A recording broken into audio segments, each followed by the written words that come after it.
my name is Yazad Dalal, and I work at Oracle, and I'm responsible for Oracle's strategy for Oracle Cloud HCM, which is our cloud software platform for HR. It's an end-to-end software solution that includes not just HR, but finance, procurement, CX. In fact, Oracle covers the entire front office and back office in the cloud on a single platform. So we're very fortunate to have thousands of customers around the world, including the organizations that Fouad and Asuman represent. So we're really lucky to have you both with us today. Thank you. Before we get started with our fantastic discussion that we're going to have with Fouad and Asuman, first of all, I'm nervous, and not because we have over 9,000 people listening, but because I'm working from home and my wife is listening to this. And I think that's actually more nerve-wracking than presenting to so many people. But what I wanted to do before we get into our discussion is to spend a few minutes talking about what we're seeing around the world when it comes to this topic, mental health at work. And especially in a lot of countries, we're often now doing our work from home. And I don't think that we've ever seen such a blurring of lines between work and home as we have in 2020. People are forced to shift to remote work pretty much overnight. And at the peak of the pandemic, anxiety, stress are reaching new levels. And I think for a lot of folks, they're trying to, at the same time that they're juggling work, they're managing childcare or taking care of elderly parents, they're managing schooling. Schools were also work from home and still are in a lot of parts of the world. Trying to manage our finances and the uncertainty about our job if we have people who have been furloughed or even unfortunately relieved of their duties. So I think it's taking a toll not just on people as employees, but also on families. And I think that's something that's becoming really critical. One of the things that I thought I would mention is in addition to Fouad's organization, which is Université Antonine, as well as Asuman's organization, Organik Kimya. Of course, Oracle is also an Oracle customer, and we use our own cloud HCM platform. And I thought I would share with you a couple of quick stories about how we responded to our employee population at the very beginning, back in February and March of this particular crisis. We have about 140,000 employees in approximately 200 countries.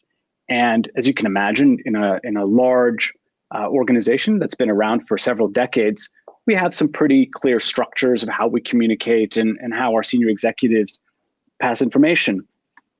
One of the most unusual, surprising things for all of us as employees was at the start of the pandemic, we were suddenly sent a 2-minute video by our CEO, a lady named Safra Katz. And what was unusual about it is that instead of being filmed at our headquarters in our TV studio, it was shot on her phone. And it was her holding her phone, sitting on her couch in her living room. More importantly, it was only 2 minutes long. And her whole point was to check in on us, let us know that the company was doing a lot of stuff to make sure that we would be safe. But what I really liked about it was what wasn't said. By doing it on her phone, informal, not perfect, her lighting wasn't great, I think, it kind of gave us permission to be comfortable also doing things from home, be comfortable having our living room show up in the background, or our children's room, or the front hall, or even in some cases, I have colleagues who work out of the shed in the garden. And so I thought that was a very authentic way of making sure that we knew what was being done to take care of us, but also giving us permission to change our standards. The other thing I would mention is because we use our own HR system, we have a very robust employee directory. And I think for all of you who are HR leaders, we don't necessarily think of that as the coolest or sexiest aspect of the service that we provide to employees. But when we're in an emergency or when we are all separated, knowing who to call and how to call them or email them or who works for who becomes really important. And so suddenly the employee directory becomes a star. And in fact, one of the things that we're very excited about is as we continue to evolve our cloud HR solution, taking that employee directory and expanding it into almost like a LinkedIn style experience is what we're focused on. And we call that connections. And that's a topic for another time, but it's something we're really excited about. But related to employee directory, one of the other things that we did at the very beginning of the pandemic was to ask for everyone's mobile number, which sounds weird. But once you have the mobile number of 140,000 employees, now you have the world's simplest contingency plan, that if all else fails, we know how to find every single one of our people and communicate with them. So I think these kind of simple tactics are really important. And the other reason why that's critical, we are all using internally Oracle's digital assistant, which is basically a chatbot. It's basically a way to automate communications between the organization and our people. And so we are able to communicate with our HR system through Slack or text message or even Facebook Messenger, any messaging service, to get quick information at our fingertips. And this has massively reduced our global HR team's administrative burden of having to answer questions from 140,000 employees in those 200 countries. So we're using these techniques to take care of our people. And the topic of our panel is mental health. Mental health has become one of the biggest challenges, obviously, for employees and employers as we're managing through this evolving work dynamic. And we know that a lot of organizations recognize that they have to address all aspects of employee health, including stress, anxiety. But I think there's a lot of questions still around what role employers should play in that. And so in order to find out the answer to that question, we've partnered with a research firm called Workplace Intelligence. And we surveyed more than 12,000 employees, managers, HR leaders, C-level executives in 11 countries. And there's some pretty surprising outcomes. And I thought before we enter our discussion, I would just share a few of these with you. Some of them won't come as any surprise. And there's one or two that might make you shake your head. So let me share a few of those with you. The one that's no surprise, 2020 is the most stressful year ever. 78% of the respondents to our survey said that the pandemic has negatively affected their mental health. Okay, so no surprise. I think building on that, the impact of mental health at work is also affecting home life. And 85%, so actually more people, said that their mental health issues are causing sleep deprivation, poorer physical health, reduced happiness at home, suffering family relationships. So I think that's a really unfortunate outcome. On the positive side, what we also discovered was that AI can help improve mental health and well-being, and that technology has an opportunity to be a solution for that. So 75% of the people who responded to the survey said AI has helped their mental health at work. How? By giving them necessary information for their jobs or automating tasks in a number of other areas. The piece that may make you shake your head, what we found was increasingly employees want help and they're turning to technology. Here's the crazy stat. 68% of people would prefer to talk to a robot instead of their manager about the stress and anxiety that they feel at work. So that's a pretty surprising outcome. And it's a surprise, I think, to many people. I think for us as a large technology firm, it's more of a validation. We know, and we've recognized for years now, that as workers, as employees, our expectations are increasing because we're so familiar with what's available to us in consumer tech. So the rise of the robots per se isn't actually a surprise to us. And I thought I would share with you just a couple of points as to why, and this is again from this research, why we think AI can be more than a single point in time tool to support employees through tough times, okay? For instance, robots and mental health support, why does that work? Over a third of the people said, well, robots won't judge me. It's a judgment-free zone. You know, by definition, a machine is a great listener. They don't talk back unless you ask them to. A third of respondents also said that automated tools, technology, robots, chatbots are unbiased. They're not going to hold judgments on me, but they're also not make judgments on me, but they're also not going to hold any prejudicial judgments on me. And third, and I think this is really important, they provide quick answers to important questions like about health. It could be about health policy. It could be about access to a helpline. And so a third of people recognize that as well. Nearly 90% of the respondents want more AI. And the reasons they gave were the same one as before: speed. They want quick answers to their questions. They want easy access to information. But on the HR practitioner side as well, they want more of their administrative tasks to be automated. So as much of that as possible that we can remove, those are pain points in our day-to-day work life. And the third was interesting. Over half the respondents said that they want to depend on AI more because they want to have the automated systems recommend new skills to learn, which I think is really important because we talk a lot about reskilling, and there's clearly an appetite for that amongst employees. And when we looked at what were the bottom line benefits of AI, what we heard from those 11,000 people that we surveyed, 2/3 of them believe that automation and AI will increase employee productivity. Over half said having access to more artificial intelligence, more automation tools will improve their job satisfaction. And by the way, that leads to better retention. Half of them thought that it will actually help them shorten their work week, not because they want to work less than their allotted time, but because so many of us end up working more than our allotted time in order to get our work done.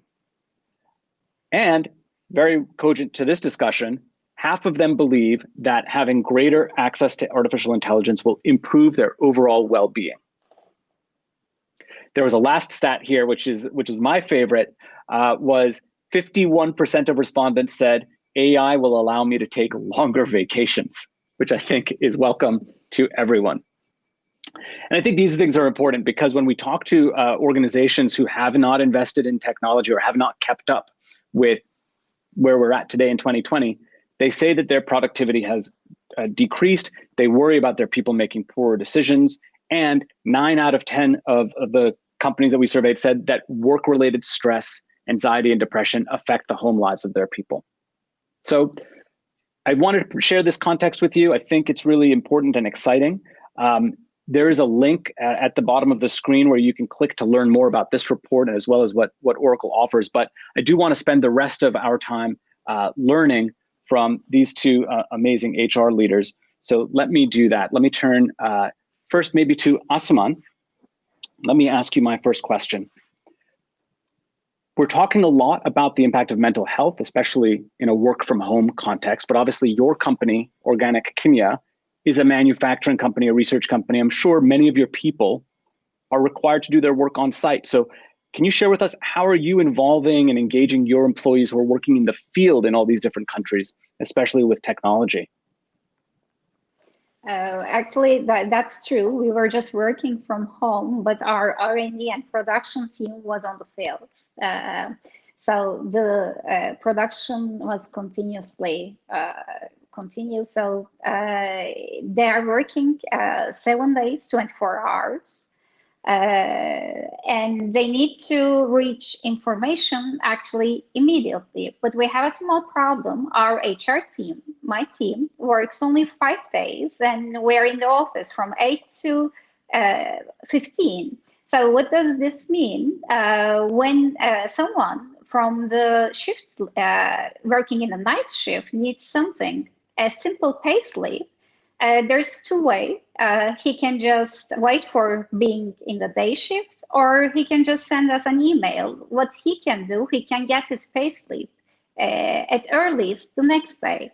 So they were just complaining about this when we come together. And there was a visible synchronization problem because of the working hours for different functions. So we have to find a way to establish a platform where we can connect different functions, different zones, and different working shifts together. So that was the reason we started to work with HCM Oracle. And we called the name of the project Bond, because we were really believe that this bond will connect us in this manner.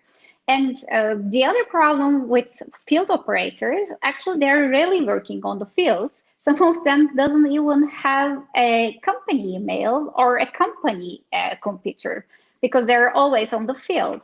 So this means that when they need something, when you announce something, when there is an activity, they can even reach them. They miss it, they don't realize it, etc. So when we consolidate all the information in one user-friendly platform, it really makes their life very easy. So we didn't have any problem with the engagement or involvement of our field operators because they really love it. Now they're using the self-service. They have the ownership of their own information. Without needing anyone, they can reach their pay slip, their working schedules, they can correct everything, and they can get a lot of trainings, a part of performance appraisal system now. And I think the best part was that they love the flexible benefit part of the system because in every April, the system is open with their family. They choose their benefits according to their needs for the next year. So I think having this kind of platform, gathering all the information together, was not a nice to have anymore. It's just like must to have for the organizations. And for this COVID period, we experienced it. From March 18, we have been working from home. And on this period, one day at 10 o'clock, the government has announced that there will be a curfew for the weekend. We have only 2 hours and the night shift will start. And we were discussing what are we going to do because we are the sector who are allowed to work, but the employees need a kind of working certificate showing where they work. So we were discussing about it, and it was very cool for us to say that no problem, no need to worry about. They can just go on to Bond and take their own documents they need, and they can continue to go to work. They don't need anything else. So actually, with this period, we also experienced that it's not only employee experience and engagement part to having such a platform, but it's also needed for the business continuity, especially on these VUCA days. So as I said, it was really very much appreciated from the field operators that now we have a system connecting all of us. I love the name that you've given it, which I think I'm not a chemist by training, but I know that the word bond has something also to do with chemistry. And exactly. I think it's a great play on words. And I think must have been a good feeling for your people to know in a very stressful moment that the company is making life easier for them and doing it through technology that was already set up to do that. I know that we don't think of self-service as a sexy deliverable for HR. And yet in times like this, that's what makes everyone so happy. I think this is a great story. Thank you, Asuman. Fouad, your organization is a university, and it's also a unique work environment. You have a population that includes educators, administrative staff, and of course, students. You have this huge generational spread in that population. And I'm sure the younger folks keep you on your toes when it comes to their expectations of technology. How are you addressing these populations at Antonine University and taking care of their mental health, and especially in this current environment?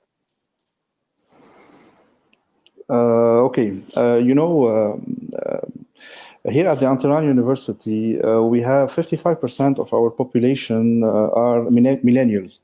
And we are undertaking at the Antonine University a large array of action and services in order to cope with this challenging situation, because we have a big role to do in that matter.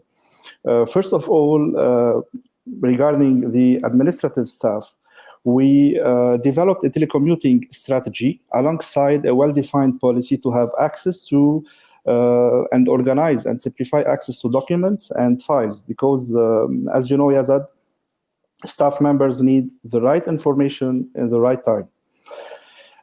In addition to that, this strategy include also a flexible working schedule, especially for working parents having children who are taking their online courses from home. We conducted also a survey via the Oracle HCM platform to assess our staff members' experience or their telecommuting experience. And we took their reviews into consideration, and we act on their respective remarks and suggestions in order to enhance as much as possible this telecommuting experience. In addition to that, the HCM platform, via its self-service automation, facilitate and streamline the document request and access of the employee. We also implemented during this period the workplace and health and safety provided by Oracle, which automates the process of reporting COVID-19 infection among our employees, in addition to its annexed features like administrative follow-up, AS infection, and so on. And we are working right now to launch and activate the wellness module, which includes all challenges and competitions that we can organize among our staff members, even from distance. And we need also to point a very good point here at the Antonine University. We have what we call the UA Vice Presidency for Integral Human Development, which is providing a continuous online and counseling service to all the staff members and even to students and to instructors, alongside a training session provided via Zoom, via Teams, in order to handle and help our population to overcome this critical situation. As you heard, Yazad, we are relying a lot on artificial intelligence. And here I remember what Stephen Hawking said one day in The Guardian, that artificial intelligence will be either the best or the worst thing ever to happen to humanity. From our experience and from our side, we are seeing the best part in his sentence. So far, it's the best. Well, I'm happy to hear that. I want to emphasize something that you mentioned, just so that our audience can hear it clearly, which is that the university where Fouad works actually has a VP level leader dedicated to ensuring the mental health of everyone at the university. And I think that's extremely progressive and is a really strong recognition of our topic. The other thing that you mentioned, which I really appreciate, is that you're using the health and safety module from Oracle. And one of the things that we determined back in March was, how do we bring greater care to our customers? And one of the things that we did was, we have over 4,000 or 5,000 customers of our cloud platform today around the world. And we offered all of them free access to this health and safety app so that they could take better care of their people, know who's ill, and figure out how to provide the care and safety that they need. So thank you for that, Fouad. Asuman, as one of the top employers in Turkey, I know from Organik Kimya is also very progressive. From your experience, what can be done to protect mental health at work? Well, actually, let me just summarize how we are trying to do it. We have, let's say, three-step approach. First one is just creating awareness within the organization. You mentioned that people love to talk with artificial intelligence, but we also want them to talk with their managers when they have a problem. So we try to activate a very supportive and trust culture and environment. And we give special trainings to the leaders, because it's interesting that the researchers research show that only 1/3 of leaders know how to react when an employee comes and say that he is struggling about a well-being. So it's normal that they would like to talk with artificial intelligence because they cannot talk with their managers. So we give special trainings to create this open environment within the company. But actually, this is just only not creating a supportive environment. You have to, as a company, improve your work conditions, especially in this COVID period. You just described it perfectly, what we are facing every day, actually. This is the first time we have been working full-time home office for most of us. So it's new for us. We are isolated from our friends, from our coworkers, and even from our family members. So there is a lot of anxiety, stress around us. And actually, many employers all day sits in front of a computer and they don't even act. I don't know if you have a smartwatch, but the steps I take is just approximately less than 1,000 every day. So this is very pity for all of us. Besides this, if you have children, it's addition. You are now homeschool parents. Yeah, that's. Oh, okay. 400. You need to it's already 1:30 in the afternoon for me. I've walked 400 steps. Yeah, that's the actually reality of all of us. So we know this reality. We should just give support to all of our employees about this. What we are trying to do on this subject, actually, we try to keep a regular schedule. Working home doesn't mean that people answer all the phones, give answer to their mails at any time. We try to enforce and encourage people to have healthy boundaries between working hours. So, are they? Can I ask you a question, Asuman, on that topic? How are you not enforcing that, but how are you ensuring that that's adopted? I'll give you an example. At Oracle, we're a large company. Different leaders are trying different things. In the area where I work, a group of us who are managers said, we want to create no Zoom days, or shorten the length of meetings, or not start meetings before a certain hour or after a certain hour. But we find that so far, we can only give these as recommendations. Do you have any advice on how to drive adoption of this? It's similar, actually. We just send some kind of videos and weekly notes, how to keep immune system active and how to actually do this healthy boundaries with work and the others. We just send some notes. Secondly, in the lunch break times, we try to organize some special classes like yoga, Pilates, and gym, so that we want them to, at least at the lunch break, be sure that they get out and have some kind of activities. We just try to support it. And the same actually we did, try to mention the hours, but of course, these are just only, as you did, a suggestion. We're trying to only push people with the notes, with some kind of notification that they should be aware what they are doing. And with this Zoom meeting, with this stay connection issue, it's becoming more important when you're isolated, when you're not in the office. So we try to do a few things. One, we were just doing quarterly town halls. Now we are doing them monthly. We are just organizing some kind of seminars with the psychologists and experts. They're talking about some common topics, and the topics are chosen by our employees, what they need. So we try to organize some platforms they can chat with each other and share their experience. So try to make these conditions just a little bit normalized.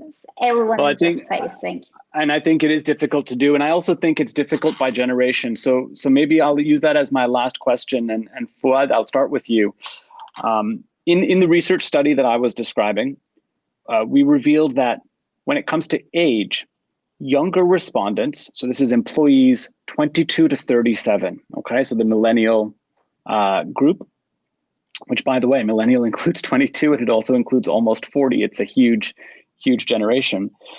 But among those younger respondents, they were more likely to say that the pandemic has had a negative effect on their mental health. And in fact, it was the 55 plus who responded less about this. What has the university done as an employer to handle this? Okay, as I've told you in my previous answer, we have 55% of our population, of our human capital, are millennials between 22 and 40%. Here we have an additional burden to handle as HR department in order to cope with at least the half of the human capital of our university. As I've told you, the Oracle HCI platform helped us a lot by the automation of our services that we provided in order to stay beside our staff members, to ask for their health, to send them surveys in order to assess their working from home situation. In addition to that, we implemented many actions and services that already were talked about by Asuman, we organized training session also for this kind of age. We organized also training session for the head of department on how to cope and how to manage a virtual team. Also, sorry to interrupt you. What has the feedback been? Is it working? Are the younger people in particular, are they grateful for this, or do they feel like, oh, it's more stuff coming at us from the university? No, I think it's working from home for this kind of generation. It's looked as a kind of benefits for them. They are relying a lot of working from home because, the work-life balance is enhanced. They have a lot of additional work, additional life hours they can spend with their families, or can spend with their children. In addition to that, the working schedule, the flexible working schedule we implemented helped them a lot to overcome this critical situation. And I can add also the training session organized by the VP for integrated human development in that matter also. Okay. Well, look, I want to, first of all, Asuman and Fouad, thank you very, very much for joining us today. One of the benefits of doing this virtually is that none of the three of us are on an actual stage. If we were, we would see 9,000 people in front of us. So this is a lot more comfortable, to your point, working from home. But I'm very grateful to both of you, and thank you for being our customer, and thank you for being our panelist and sharing your experiences with our audience today.